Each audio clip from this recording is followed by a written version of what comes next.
ఎందుకు పరిశుద్ధపరచబడుతుందంటే సత్యం అనే దాని కింద మనం ఉన్నాం. దేని కింద ఉన్నాం?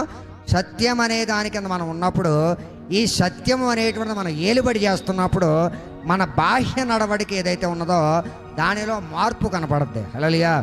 ఏ నడవడికలో? బాహ్య నడవడికలో మార్పు కనపడుతుంది. అంటే హృదయమందు ఉన్నటువంటి పరిశుద్ధత బయట నడవడికలో కూడా మనము చూపగలము. హల్లెలూయా. బయట నడవడికలో మన పరిశుద్ధతను చూపించలేకపోయినా, బయట మన నడవడికలో మన నిజాయితీని చూపించుకోలేకపోయినా, బయట నడవడికలో మన సత్యాన్ని నిరూపించుకోలేకపోయినా అంతరంగ స్థితిని కూడా ఒకసారి పరిశీలించుకోవాలి. హల్లెలూయా. అంటే సత్యమందు ప్రతిష్ఠ చేయబడని వారు వ్యాసదారుల వలె భూమి మీద బ్రతకడానికి సిద్ధపడతారు. దేనికి కట్టుబడని వారు?